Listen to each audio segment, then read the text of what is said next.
Hello good morning. मैं Rakesh sir और आज हम लोग धारा वैद्युत अर्थात करेंट इलेक्ट्रिसिटी चैप्टर में जो टॉपिक्स पढ़ने वाले हैं वह टॉपिक्स है जूल का प्रभाव, जूल का ऊष्मीय नियम और उसके बाद हम लोग कुछ न्यूमेरिकल्स सोल्व करेंगे।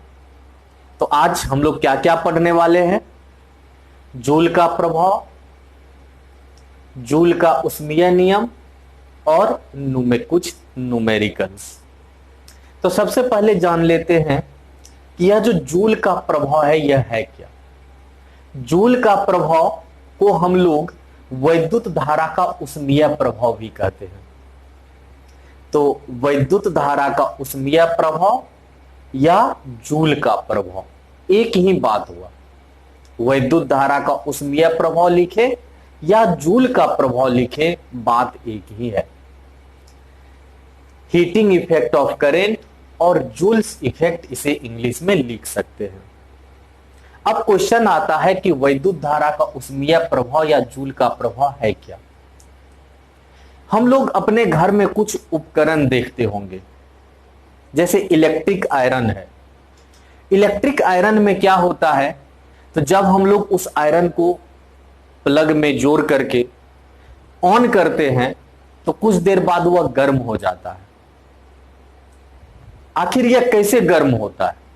तो इसमें होता क्या है कि यहां पर जब धारा प्रवाहित होती है इलेक्ट्रिक आयरन से के कॉइल से होकर, इलेक्ट्रिक आयरन के कॉइल से होकर, तब उसमें उत्पन्न होती है ऊष्मा।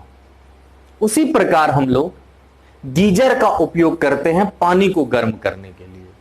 लाइट ऑन किए, गीजर में जो लगा हुआ कॉइल है उससे धारा प्रवाहित होना प्रारंभ हो जाता है और उस धारा प्रवाह के कारण हम ऊष्मा की उत्पत्ति होती है जिससे पानी गर्म होता है।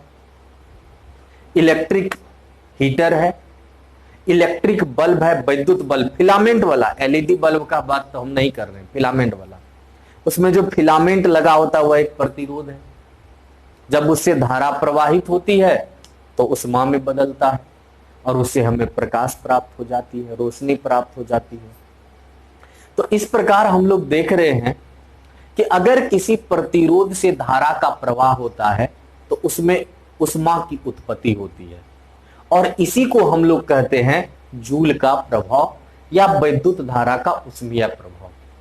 तो किसी प्रतिरोध में उससे होकर धारा प्रवाह के कारण ऊष्मा की उत्पत्ति जूल का प्रभाव कहलाता है। किसी प्रतिरोध में उससे होकर धारा प्रवाह के कारण ऊष्मा की उत्पत्ति जूल का प्रभाव कहलाता है। उदाहरण के तौर पर कुछ उपकरण हैं जिसमें हम लोग इसका उदाहरण सीधा देख सकते हैं। इलेक्ट्रिक हीटर हो, वैद्युत बल्ब हो फिलामेंट वाला, इलेक्ट्रिक आयरन हो, इलेक्ट्रिक गीजर हो, इत्यादि में हम लोग वैद्युत धारा के ऊष्मीय प्रभाव का असर देख सकते हैं। ठीक, तो अब नेक्स्ट बढ़ जाते हैं हम लोग जूल का ऊष्मीय नियम की तरफ। तो अब देख लेते हैं कि जूल का ऊष्मीय नियम अर्थात जूल्स लॉ ऑफ हीटिंग क्या कहता है। सबसे पहले एक प्रतिरोध ले लेते हैं AB और इस प्रतिरोध का मान R है, इससे धारा प्रवाहित हो रही है I। तो एक प्रतिरोध है R, इससे धारा प्रवाहित हो रही है I और मान लेते हैं कि इसमें धारा कितने समय के लिए प्रवाहित होती है, T समय के लिए। तो T हो गया धारा प्रवाह समय। अगर 10 मिनट तक धारा प्रवाहित होती है तो T का मान 10 मिनट को सेकंड में बदल लेंगे, उतना सेकंड हो जाएगा। अब जूल के अनुसार किसी प्रतिरोध में उत्पन्न ऊष्मा ऊर्जा H। जूल साहब का कहना है कि देखिए किसी प्रतिरोध में जो उत्पन्न ऊष्मा ऊर्जा होता है ना H, वह धारा के वर्ग का सीधा समानुपाती होता है, अर्थात H सीधा समानुपाती I²। कब? जब प्रतिरोध और समय दोनों क्या हो, नियत हो। उसके बाद कहना है कि प्रतिरोध का सीधा समानुपाती होता है H सीधा समानुपाती R। कब? जब I एवं T दोनों नियत हो। और उसके बाद कहना है कि प्रवाह समय T का सीधा समानुपाती होता है, अर्थात H सीधा समानुपाती T जब I एवं R क्या हो? नियत हो। तो जूल का क्या कहना है? जूल साहब का क्या कहना है कि किसी प्रतिरोध में जो उत्पन्न उष्मा ऊर्जा होगी H, वह धारा के वर्ग का सीधा समानुपाती होगा, H सीधा समानुपाती I स्क्वायर, तब जब R और T नियत हो। दूसरा कि वह उष्मा ऊर्जा H सीधा समानुपाती होगा प्रतिरोध का, जब I एवं T नियत हो। और फिर कहना है कि वह उष्मा ऊर्जा H सीधा समानुपाती होगा प्रवाह समय T का, प्रवाह समय T का, जब I एवं R दोनों नियत हो। अब तीनों को मिलाएंगे तो तीनों का एक चीज देख सकते हैं, LHS समान है तो RHS गुना हो जाएगा, तो H सीधा समानुपाती I स्क्वायर RT। समानुपाती को हटाने के लिए एक कांस्टेंट लेना पड़ा K, और SI मात्रक में K का मान 1 होता है, तो इस प्रकार H बराबर हो गया I स्क्वायर RT। यही है जूल का उष्मीय नियम, जूल का उष्मीय नियम। अब हम लोग चलते हैं कुछ न्यूमेरिकल्स के तरफ।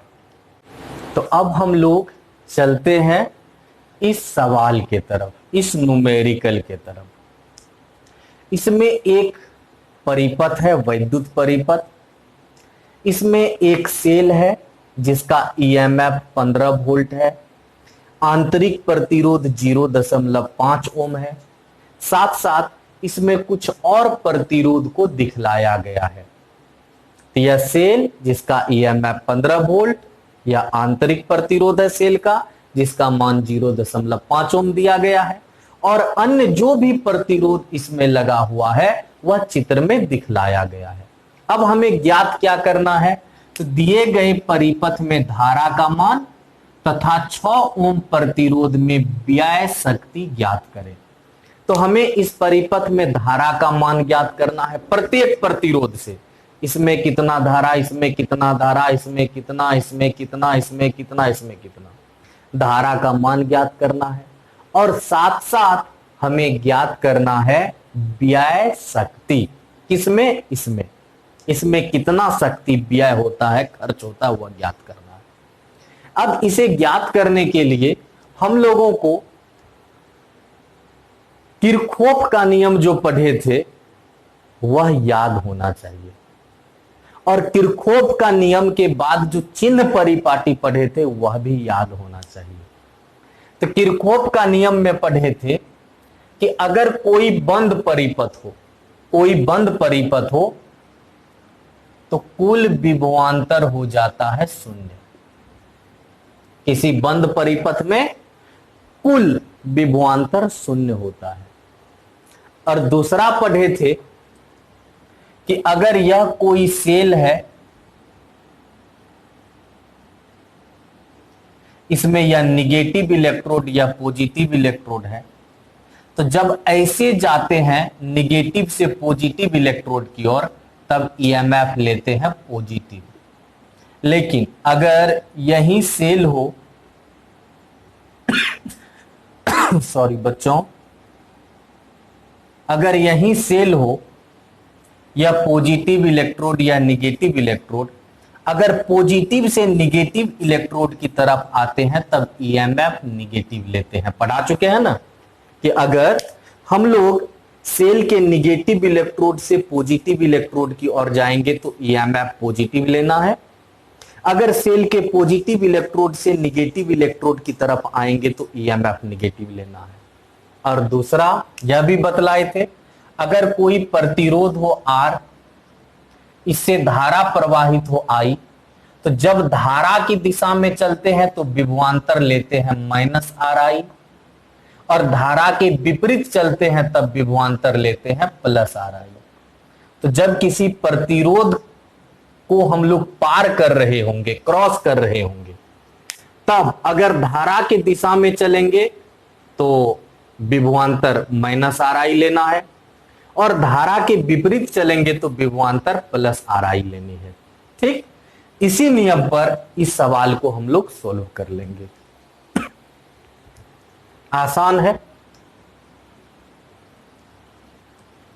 बिल्कुल आसान है, इसमें कुछ है ही नहीं। अब कैसे आसान है यह भी देख लेते हैं हम लोग। सबसे पहले तो हम इस परिपथ का कोई न कोई नामकरण कर देते। मान लेते हैं यह बिंदु है ए, यह है बी, यह है सी, यह डी, यह ई, यह एफ। कोई दिक्कत नहीं है। अब पता चल गया कि यह शाखा ए बी है, यह बी ई है, यह ई एफ है, यह एफ ए है, यह बी सी शाखा है, यह सी डी शाखा है, यह डी ई शाखा है। तो नामकरण कर दिए। दूसरा, धारा का दिशा किधर से किधर होता है? तो सेल के पॉजिटिव टर्मिनल से निगेटिव टर्मिनल की तरफ, अर्थात इस इलेक्ट्रोड से इस इलेक्ट्रोड के तरफ। तो धारा का दिशा इधर से होगा। तो मान लेते हैं कि यह जो सेल है हमें कितनी धारा दे रही है? आई। यह सेल कितना धारा हमें दे रही है? आई धारा दे रही है। ठीक, दिशा तो इसे ही लेना है, पॉजिटिव इलेक्ट्रोड से नेगेटिव इलेक्ट्रोड की ओर। अब यह आई यहां तक आ गया, यह धारा यहां तक आएगा। लेकिन यहां दिक्कत है। यहां क्या दिक्कत है? यहां पर दो शाखा है, दोनों शाखा में बंट जाएगा धारा। तो यहां तक आई आया, मान लेते हैं इसमें चला गया I1, तो इसमें कितना आएगा? I minus I1। ठीक, सेल ने हमें कुल कितना धारा दिया? I। तो यहां तो एक ही प्रतिरोध है, एक ही शाखा है, तो I धारा यहां से यहां तक पहुंचा। लेकिन यहां दो शाखा होने के कारण जितना धारा इधर से आया दोनों शाखा में बट जाएगा। मान लिए इसमें I1 आ गया, तो इसमें बचेगा I माइनस I1।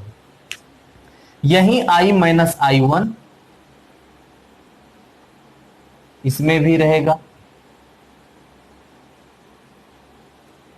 यही I माइनस I1 इसमें भी रहेगा। लेकिन इसमें क्या होगा? दिक्कत है ना? लेकिन कोई दिक्कत नहीं है। यह I1 है और यह I माइनस I1 है, तो दोनों जुट जाएगा इधर।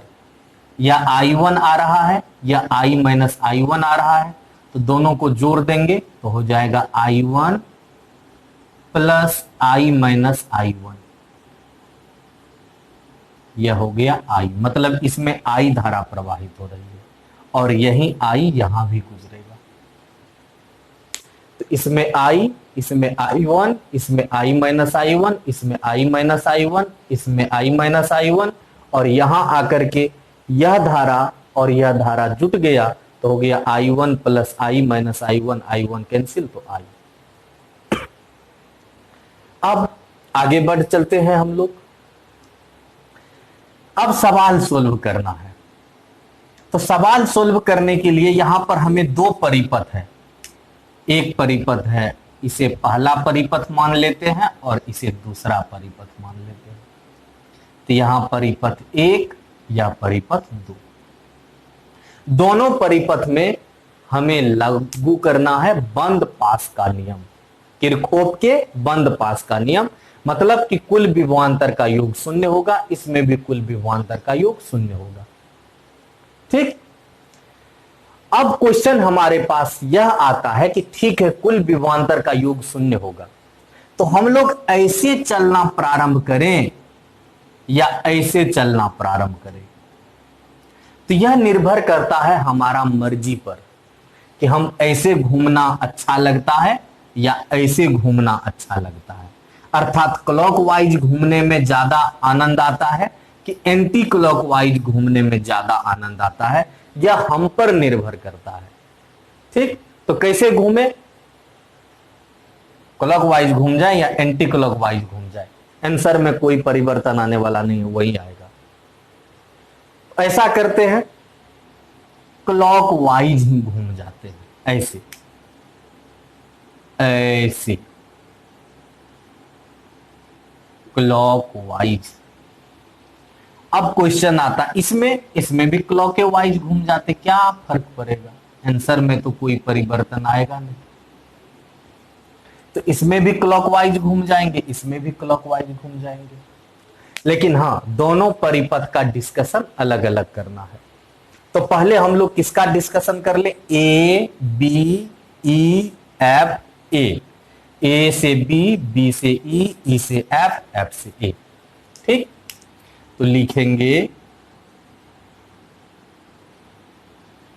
परिपथ ए बी सी, सी नहीं है, ए बी ई है ना, ई एफ और उसके बाद ए में किस नियम से, बंद पास का नियम से। तो बंद पास का नियम लागू करना है इस परिपथ A B E F A में। ठीक, हम लोग पहले लिख दिए ए बी ई एफ में, मतलब ए से ही चलना है और फिर ए पर पहुंच जाना है, ए से चल के ए पर ही पहुंच जाएंगे हम लोग। तो ए से पहले कहां चल के जाएंगे, बी तक। तो जब ए से बी के तरफ जा रहे हैं तो हम लोग धारा के दिशा में जा रहे हैं। किसके दिशा में, धारा के दिशा में, ऐसे ए से बी की तरफ धारा के दिशा में। तो धारा के दिशा में जाने पर इन दोनों का गुणनफल ऋणात्मक लेना है। हो गया -2i। फिर b से कहां आना है, e। तो जब b से e आ रहे हैं तो फिर भी धारा के दिशा में ही आ रहे हैं, तो फिर इन दोनों का गुणनफल माइनस में ही होगा, -6i1। फिर e से f के तरफ आ रहे हैं, तो E से F के तरफ जब आ रहे हैं तब भी हम लोग धारा के दिशा में ही आ रहे हैं, तो इन दोनों का गुणनफल ऋणात्मक लेना है। फिर F से A के तरफ जाएंगे तो यहां पर प्रतिरोध है पहले और फिर सेल है। तो पहले प्रतिरोध का बात कर लेते हैं, सेल का जो आंतरिक प्रतिरोध है। तो यहां से ऐसे जा रहे हैं तो फिर से धारा के दिशा में ही जा रहे हैं, और धारा के दिशा में जाएंगे तो इन दोनों का गुणनफल ऋणात्मक लेना है, तो -0.5i। अब यहां सेल है, तो सेल में कैसे जा रहे हैं, ऐसे ना, नेगेटिव इलेक्ट्रोड से पॉजिटिव इलेक्ट्रोड की ओर। तो जब नेगेटिव इलेक्ट्रोड से पॉजिटिव इलेक्ट्रोड की ओर जाएंगे तो सेल का ईएमएफ पॉजिटिव लेंगे। यह हो गया 15 बराबर 0। ए से चले और ए पर पहुंच गए। ठीक, यहां धारा के दिशा में ऋणात्मक, यहां भी धारा की दिशा में तो ऋणात्मक ही लेना है, यहां धारा की दिशा में ऋणात्मक, यहां भी धारा की दिशा में ऋणात्मक, और यहां सेल के नेगेटिव इलेक्ट्रोड से पॉजिटिव इलेक्ट्रोड की ओर गए तो ईएमएफ ले लिए पॉजिटिव। हो गया 0। अब ऐसा तो कर सकते, इसमें माइनस कॉमन ले लेते हैं, तो हो गया 2i + 6i1 + 8i 0.5i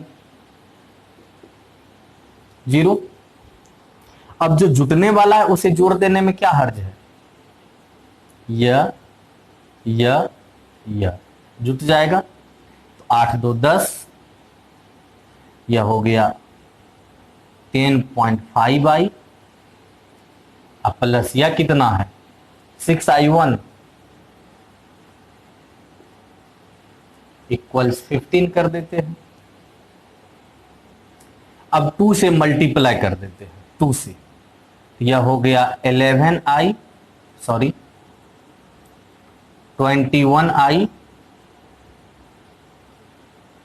2 से मल्टीप्लाई कर दिए, 10 दूना 20, 21 हो गया,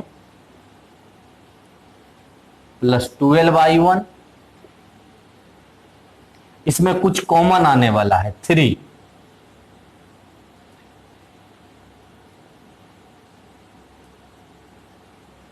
और i1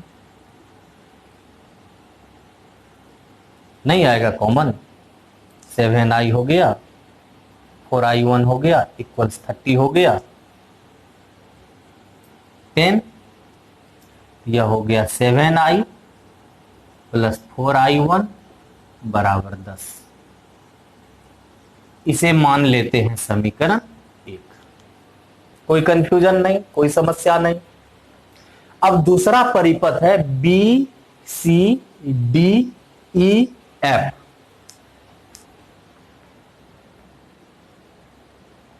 पुनः B C D E F में, तो इसमें भी हम लोग क्लॉकवाइज ही घूमने वाले हैं। तो बी से सी, सी से डी, डी से ई, ई से एफ। तो पहले चलते हैं बी से सी की ओर।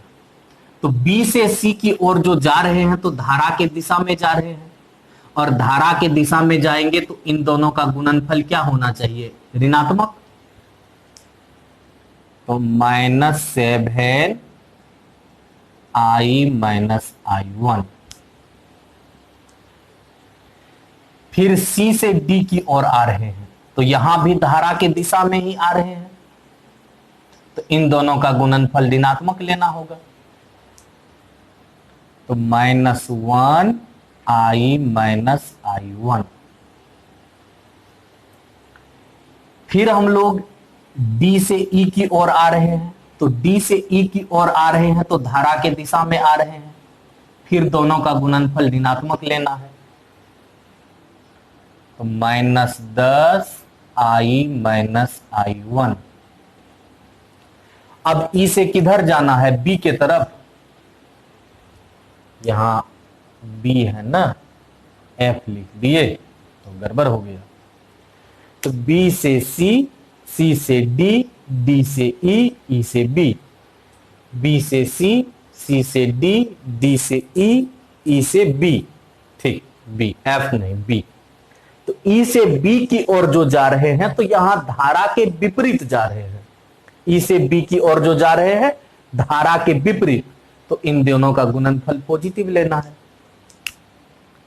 तो +6i1 बराबर 0। इसे लिख सकते हैं हम लोग। इसमें भी क्या करें, माइनस कॉमन ले लें, अच्छा रहेगा। तो हो जाएगा 7i -i1।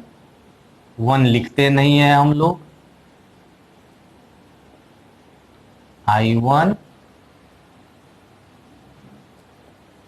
i -i1 0 हो गया, माइनस हो गया प्लस, माइनस हो गया प्लस, माइनस हो गया प्लस, और जो प्लस है वह माइनस। अब गुना कर देते हैं। यह हो गया 7i -i1 -i1 plus 10i -10i1 -6i1 बराबर 0। 6i1 6i1 6i1 बराबर 0। अब जो जुटने वाला है समान टर्म है उसे तो जोड़ ही सकते हैं हम लोग।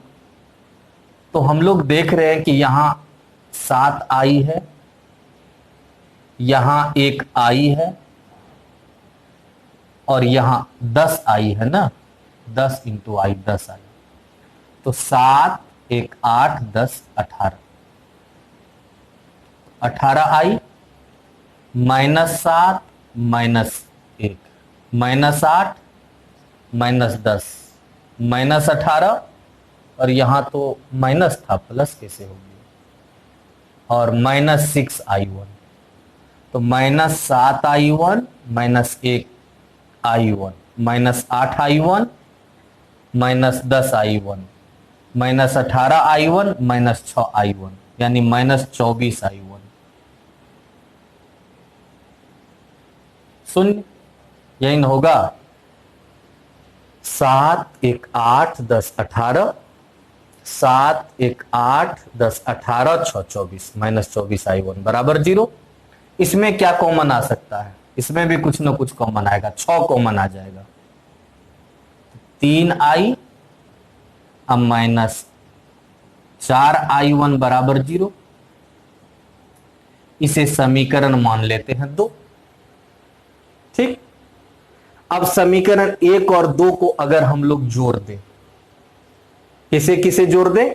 समीकरण 1 को और 2 को अगर हम लोग जोड़ दें तो हमें सबसे पहले मान किसका प्राप्त हो जाएगा? i का। उसके बाद i1 भी ज्ञात कर लेंगे, और जब i1 ज्ञात हो जाएगा तो ब्याज शक्ति भी ज्ञात हो जाएगा। तो यहां तक कोई दिक्कत नहीं। तो अब क्या करना है?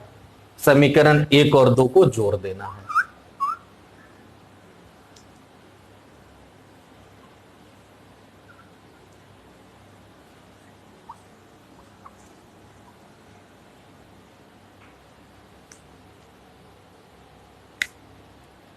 समीकरण 1 एवं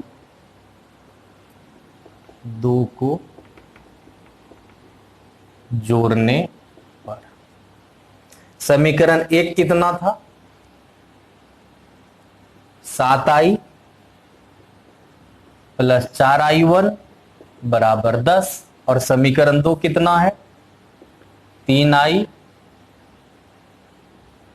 माइनस 4i1 बराबर 0। कैंसिल, तो 10i बराबर 10, तो i बराबर 1 एम्पियर।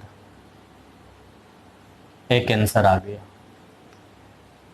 अब हम लोग समीकरण 2 का उपयोग करके i1 ज्ञात कर लेते हैं, क्योंकि जब तक i1 ज्ञात नहीं होगा तब तक इसमें ब्याज शक्ति ज्ञात नहीं होगा, क्योंकि इसी 6 ओम प्रतिरोध में ब्याज शक्ति ज्ञात करना है।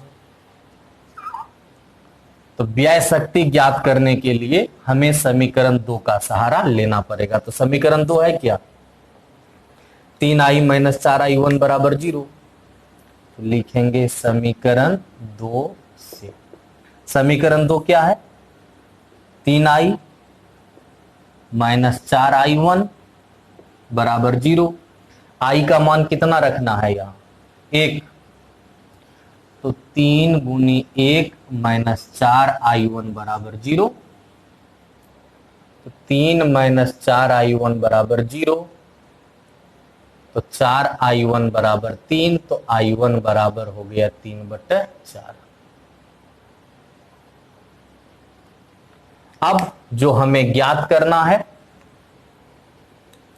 3/4, यह भी धारा है तो किसमें होगा? एम्पियर में होगा। अब शक्ति व्यय ज्ञात करना है, तो अब 6 ओम प्रतिरोध में व्यय शक्ति, हम लोग जानते हैं शक्ति बराबर होता है I² R, लेकिन चूंकि हमें इसमें ज्ञात करना है ना शक्ति, तो यहां I के बदले I1 लिखेंगे। I1, क्योंकि इस प्रतिरोध से I1 धारा प्रवाहित हो रही है। तो I1 का मान कितना है हमारे पास? 3/4। अगुना R का मान कितना रखना है? 6 ओम है ना? कितना ओम है? 6।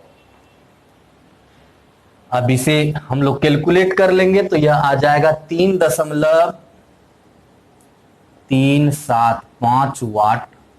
शक्ति का मात्रक वाट होता है। आंसर। अब हमें आशा है कि अगर इस टाइप का कहीं भी न्यूमेरिकल्स आएगा तो सोल्व करने में कोई परेशानी नहीं होगी हम लोगों को। तो आज का क्लास हम लोग यहीं तक रहने देते हैं। नेक्स्ट क्लास में फिर मिलेंगे, तब तक के लिए बाय।